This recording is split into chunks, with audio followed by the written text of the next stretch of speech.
Hello students, ഇത് രണ്ടാമത്തെ ക്ലാസ്സാണ് നമ്മുടെ ഡിഗ്രി ലെവൽ പ്രിലിമിനറി എക്സാമിൻ്റെ. നമ്മൾ കഴിഞ്ഞ ക്ലാസ്സിൽ നോക്കിയത് എക്കണോമിക്സുമായി ബന്ധപ്പെട്ടിട്ടുള്ള ഇൻകവും പെർ ക്യാപിറ്റ ഇൻകവുമാണ്. GDP, GNP അത്തരത്തിലുള്ള കാര്യങ്ങളാണ് നമ്മൾ കഴിഞ്ഞ ക്ലാസ്സിൽ നോക്കിയത്. അപ്പോൾ നമ്മൾക്ക് ഇന്ന് ആ ടോപ്പിക്കുമായി ബന്ധപ്പെട്ടൊന്ന് റിവിഷൻ ചെയ്യണം. അതിൻ്റെ MCQ ക്വസ്റ്റ്യൻസ് ആണ് നമ്മൾ ഇന്നത്തെ ക്ലാസ്സിൽ നോക്കാൻ പോകുന്നത്. കുറച്ച് ഇമ്പോർട്ടൻ്റ് ആയിട്ടുള്ള MCQ ക്വസ്റ്റ്യൻസ് നമ്മളിവിടെ ചർച്ച ചെയ്യും. ഓക്കെ, അപ്പോൾ ആ വീഡിയോ കണ്ടില്ലെങ്കിൽ ആ വീഡിയോ നിർബന്ധമായും കാണുക. അല്ലെങ്കിൽ നിങ്ങൾക്ക് ഈ MCQസിലുള്ള പോയിന്റ്സ് ചിലത് മനസ്സിലാക്കാൻ ബുദ്ധിമുട്ടായിരിക്കും. അതുകൊണ്ട് ബാക്കിലേക്ക് പോവുക, ആ വീഡിയോ കണ്ടിട്ട് നെക്സ്റ്റ് അടിച്ച് ഈ വീഡിയോയിലേക്ക് വരിക. അപ്പോൾ ഈ ചാനലിൽ നിങ്ങൾ നിങ്ങളുടെ ഫ്രണ്ട്സിനും ഇതിൻ്റെ ലിങ്ക് ഷെയർ ചെയ്ത് കൊടുക്കുക. നിങ്ങൾ സബ്സ്ക്രൈബ് ചെയ്യുക. ഡെയിലി PSC ഡിഗ്രി ലെവൽ ക്ലാസ്സുകൾ ഇതിൽ അപ്ഡേറ്റ് ചെയ്യുന്നതായിരിക്കും. എൻ്റെ പേര് ഷമിൻ എന്നാണ്. ഞാൻ Kannur engineering college, Vimal Jyothi engineering കോളേജിൽ അസിസ്റ്റൻറ്റ് പ്രൊഫസറായി വർക്ക് ചെയ്യാണ്. അതിന് പുറമെ അക്കാഡമി ആപ്പിലും ഒരു എഡ്യൂക്കേറ്ററാണ്. അപ്പോൾ നമുക്ക് എന്ത് ചെയ്യാന്ന് വെച്ചാൽ സബ്സ്ക്രിപ്ഷൻ മറന്നു വരുന്നത്, നമുക്ക് നേരെ ക്വസ്റ്റ്യനിലേക്ക് പോകും. അപ്പോൾ നമ്മൾ GDP എന്താണ്, നാഷണൽ ഇൻകം എന്താണ്, എല്ലാം ഇന്നലെ നോക്കിയിരുന്നു അല്ലേ, ആ ക്ലാസ്സിൽ നോക്കിയിരുന്നു. മുന്നത്തെ വീഡിയോ കാണാം. ഓക്കെ, നമുക്ക് എന്നാൽ പിന്നെ MCQ ക്വസ്റ്റ്യൻസിലേക്ക് പോകാം. ഓരോ ക്വസ്റ്റ്യൻസ് ആയിട്ട് നോക്കാം. ആദ്യത്തെ ചോദ്യം നോക്കൂ. Which of the following is not a method to calculate GDP? അപ്പോൾ ഇവിടെ കൊടുത്തിരിക്കുന്നവയിൽ GDP, അതായത് ചുവടെ കൊടുത്തിരിക്കുന്നവയിൽ ഒരു മെത്തേഡ് GDP കണക്കാക്കാനുള്ള മാർഗമല്ല എന്നാണ് ചോദിച്ചിരിക്കുന്നത്. ഓക്കെ, അപ്പം നമുക്ക് പ്രൊഡക്റ്റ് ഒരു വസ്തു ബേസ് ചെയ്തിട്ടുള്ള പ്രൊഡക്റ്റ് ബേസ് ചെയ്തിട്ട് GDP കാൽക്കുലേറ്റ് ചെയ്യാൻ പറ്റുമോ? വരുമാനം അനുസരിച്ച്, ചിലവനുസരിച്ച്, പിന്നെ അതേപോലെ തന്നെ ഡിമിനിഷിങ് കോസ്റ്റ് മെത്തേഡ്, 4 ഓപ്ഷനാണ് കൊടുത്തിരിക്കുന്നത്. ഓക്കെ, അപ്പം നമ്മുടെ രാജ്യത്ത് ഒരു വർഷം നമ്മുടെ രാജ്യത്തിനകത്തായി ഉൽപ്പാദിപ്പിക്കപ്പെടുന്ന, ഞാൻ പറഞ്ഞിട്ടുണ്ട് GDP എന്ന് പറയുന്നത് ഒരു ജിയോഗ്രാഫിക്കലായിട്ടുള്ള കോൺസെപ്റ്റാണ് അല്ലേ. നമ്മുടെ ഒരു ഇന്ത്യക്കകത്ത്, അത് വിദേശ കമ്പനിയോ ആരോ ആവാം, ഇന്ത്യക്കകത്താവണമെന്നേ ഉള്ളൂ, പ്രൊഡ്യൂസ് ചെയ്യുന്ന മൊത്തം അല്ലേ ഗുഡ്സ് ആൻഡ് സർവീസസിൻ്റെ വാല്യൂ ഒരു വർഷത്തേക്ക് അല്ലേ, അതിനെയാണ് നമ്മുടെ GDP എന്ന് പറയപ്പെടുന്നത്. അപ്പോൾ GDP കാൽക്കുലേറ്റ് ചെയ്യാൻ നമുക്ക് പ്രോഡക്റ്റ് ബേസ്ഡ് മെത്തേഡ് ഉപയോഗിക്കാം, ഇൻകം ബേസ്ഡ് മെത്തേഡ് ഉപയോഗിക്കാം. കറക്റ്റാണ്. എക്സ്പെൻഡിച്ചർ, ചിലവ് അനുസരിച്ചുള്ള മെത്തേഡ് യൂസ് ചെയ്യാം. പക്ഷേ ഡിമിനിഷിങ് കോസ്റ്റ് മെത്തേഡ് നമുക്ക് GDP എസ്റ്റിമേറ്റ് ചെയ്യാൻ വേണ്ടി ഉപയോഗിക്കാൻ പറ്റില്ല. അപ്പോൾ ഇവിടെ കറക്റ്റായിട്ടുള്ള ഉത്തരം എന്ന് പറയുന്നത് ഡിമിനിഷിങ് കോസ്റ്റ് മെത്തേഡാണ്. ഓക്കെ, അപ്പോൾ ദേശീയ വരുമാനം കണക്കാക്കാൻ 3 രീതികളാണ് ഉപയോഗിക്കുന്നത്. വരുമാന രീതി ഉപയോഗിക്കുന്നുണ്ട്, ഇൻകം മെത്തേഡ്, ചിലവ്, പിന്നെ അപ്പോൾ expenditure method, and product method. അപ്പോൾ ഇതിൽ കുറഞ്ഞു വരുന്ന ചിലവ്, അതായത് ഡിമിനിഷിങ് ആയിട്ടുള്ള കോസ്റ്റ് മെത്തേഡ് നമ്മുടെ ദേശീയ വരുമാനം കണക്കാക്കാൻ, GDP കണക്കാക്കാനുള്ളൊരു രീതിയല്ല. അപ്പോൾ ഇവിടെ കറക്റ്റായിട്ടുള്ള ഉത്തരം എന്ന് പറയുന്നത് ഓപ്ഷൻ D ആണ്. അപ്പോൾ ക്വസ്റ്റ്യൻ ഒന്നുകൂടി ജസ്റ്റ് നോക്കുക. രണ്ടാമത്തെ ചോദ്യത്തിലേക്ക് നമുക്ക് പോവാം. രണ്ടാമത്തെ ചോദ്യം നോക്കൂ. The total amount of income from activities across the country in a year is called. ഒരു വർഷത്തിനുള്ളിൽ രാജ്യത്തുടനീളമുള്ള സാമ്പത്തിക പ്രവർത്തനങ്ങളിൽ നിന്നുള്ള ആകെ വരുമാനത്തെ ഡാഷ് എന്ന് വിളിക്കുന്നു. ഓക്കെ, അപ്പോൾ നമ്മൾ നോക്കുക. ഡിസ്പോസിബിൾ ഇൻകം കൊടുത്തിട്ടുണ്ട് ഓപ്ഷൻ, നാഷണൽ ഇൻകം കൊടുത്തിട്ടുണ്ട്, പേഴ്സണൽ ഇൻകം കൊടുത്തിട്ടുണ്ട്, പ്രൈവറ്റ് ഇൻകം കൊടുത്തിട്ടുണ്ട്. വായിച്ചു നോക്കിയാൽ പെട്ടെന്ന് മനസ്സിലാവും.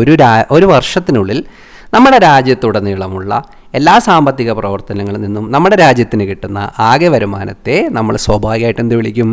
അതിനെ നമ്മൾ ദേശീയ വരുമാനം അഥവാ നാഷണൽ ഇൻകം എന്നാണ് വിളിക്കുന്നത്. ഓക്കെ, അപ്പോൾ ഒരു വർഷത്തിൽ നമ്മുടെ രാജ്യത്തുള്ള സാമ്പത്തിക പ്രവർത്തനങ്ങളിൽ നിന്നുള്ള ആകെ വരുമാനത്തെ നമ്മൾ നാഷണൽ ഇൻകം, അത് നാഷണൽ ഇൻകത്തിൻ്റെ ഡെഫിനിഷനാണ്. ഈ വരുമാനത്തിൽ വേതനം, പലിശ, വാടക, പിന്നെ നെറ്റ് ഇമ്പോർട്ട് അല്ലേ, എക്സ്പോർട്ട് മൈനസ് ഇമ്പോർട്ടിൻ്റെ നെറ്റ് ഇമ്പോർട്ട്, എല്ലാ കാര്യങ്ങളും ഉൾക്കൊള്ളുന്നതാണ് ദേശീയ വരുമാനം അഥവാ നാഷണൽ ഇൻകം എന്ന് പറയുന്നത്. അപ്പോൾ ഇവിടെ നമ്മുടെ ശരിയായിട്ടുള്ള ഉത്തരം എന്ന് പറയുന്നത് ഓപ്ഷൻ B, നാഷണൽ ഇൻകം ആണെന്നുള്ളത് ഓർത്ത് വെക്കുക.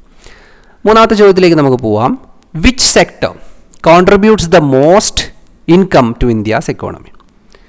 ക്വസ്റ്റ്യൻ നോക്കൂ മലയാളത്തിൽ. ഇന്ത്യയുടെ സമ്പദ് വ്യവസ്ഥയിൽ ഏറ്റവും കൂടുതൽ വരുമാനം നൽകുന്ന മേഖല ഏതാണെന്നാണ് ചോദിച്ചിരിക്കുന്നത്. അപ്പം നമ്മുടെ ദേശീയ വരുമാനം കണക്കാക്കുന്നതിൽ ദേശീയ വരുമാനത്തിൻ്റെ സ്രോതസ്സായി കണക്കാക്കപ്പെടുന്നത് 3 മേഖലകളെയാണ്.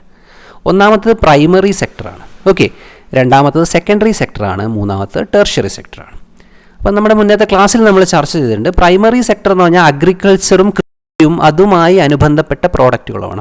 ഇപ്പം മൃഗങ്ങളെ, ആനിമൽ ഹസ്ബൻഡറി അല്ലെ, പൗൾട്രി, കോഴി വളർത്തൽ, ഇതൊക്കെ അഗ്രികൾച്ചറുമായിട്ട് റിലേറ്റഡ് ആയിട്ടുള്ള കാര്യമാണ്.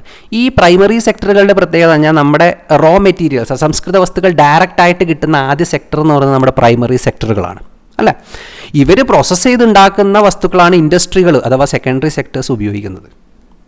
ഓക്കെ, അപ്പം പ്രൈമറി സെക്ടർ എന്ന് പറയുന്നത് അഗ്രികൾച്ചറും കൃഷിയും അതിനനുബന്ധമായിട്ടുള്ള സെക്ടേഴ്സുമാണ്, പ്രോഡക്ട്സ്, വസ്തുക്കളുമാണ്. അതാണ് പ്രൈമറി സെക്ടർ. ഓക്കെ, രണ്ടാമത്തത് സെക്കൻഡറി സെക്ടറാണ്, അതിൽ ഇൻഡസ്ട്രീസാണ് വരുന്നത്. അതേപോലെ മൂന്നാമത്തത് ടെർഷ്യറി അഥവാ service സെക്ടറുകളാണ്.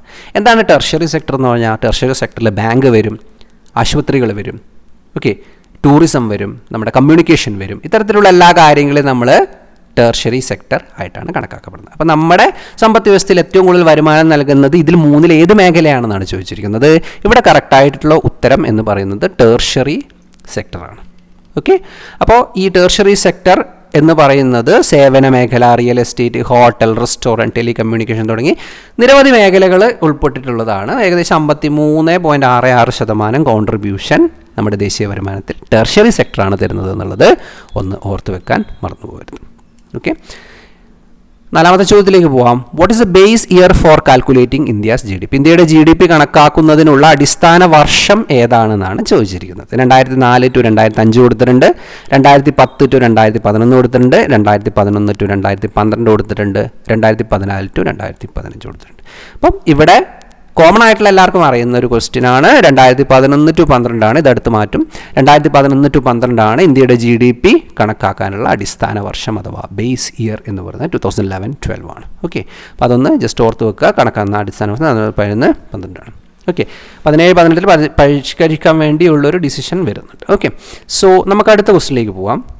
Who releases data of national income in India? Question വായിച്ചു നോക്കുക. ഇന്ത്യയിൽ ദേശീയ വരുമാനത്തിൻ്റെ ഡാറ്റ ആരാണ് പുറത്തുവിടുന്നത്? ഓക്കെ, നമ്മുടെ ദേശീയ വരുമാനവുമായി അനുബന്ധപ്പെട്ട ഡാറ്റ ആരാണ് പുറത്തുവിടുന്നത്? ഓക്കെ, NSSO ഉണ്ട്. ഓക്കെ, NSSO എന്ന് പറഞ്ഞാൽ എന്താ? നാഷണൽ സാമ്പിൾ സർവേ ഓഫീസാണ്. നാഷണൽ സാമ്പിൾ സർവേ ഓഫീസാണ് NSSO. അതേപോലെ തന്നെ CSO ഉണ്ട്. CSO എന്ന് പറഞ്ഞാൽ സെൻട്രൽ സ്റ്റാറ്റിസ്റ്റിക്സ് ഓഫീസാണ് CSO. നീതി ആയോഗ് കൊടുത്തിട്ടുണ്ട്, നൺ ഓഫ് ദി അബോവ് കൊടുത്തിട്ടുണ്ട്. ഓക്കെ, അപ്പോൾ നമുക്ക് NSSOയുടെ ഫുൾ ഫോം ഒന്നുകൂടി ഓർത്ത് വെച്ചു. National sample survey office. National sample survey office ആണ് NSSO. ഓക്കെ, മിനിസ്ട്രി ഓഫ് സ്റ്റാറ്റിസ്റ്റിക്സിൻ്റെ കീഴിലാണ് ഇത് വരുന്നത്. ഓക്കെ, അടുത്തത് പിന്നെയുള്ളത് സെൻട്രൽ സ്റ്റാറ്റിസ്റ്റിക്സ് ഓഫീസാണ്. സെൻട്രൽ സ്റ്റാറ്റിസ്റ്റിക്സ് ഓഫീസാണ്, ന്യൂഡൽഹിയിലാണ് അതിൻ്റെ headquarters. Ministry of statistics and programme ഇംപ്ലിമെൻറ്റേഷനാണ് ഇത് ഹാൻഡിൽ ചെയ്യുന്നത്.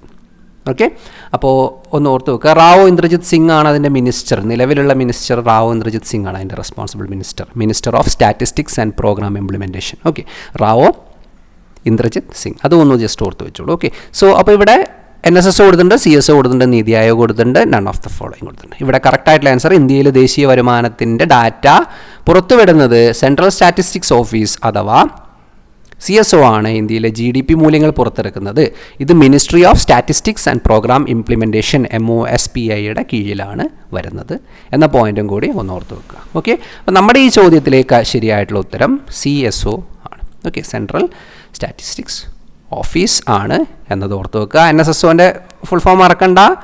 NSSOൻ്റെ ഫുൾ ഫോം എന്ന് പറയുന്നത് നാഷണൽ സാമ്പിൾ സർവേ ഓഫീസ് ആണെന്നുള്ളത് മറക്കാതിരിക്കുക. ഓക്കെ, ആറാമത്തെ ചോദ്യം നോക്കൂ.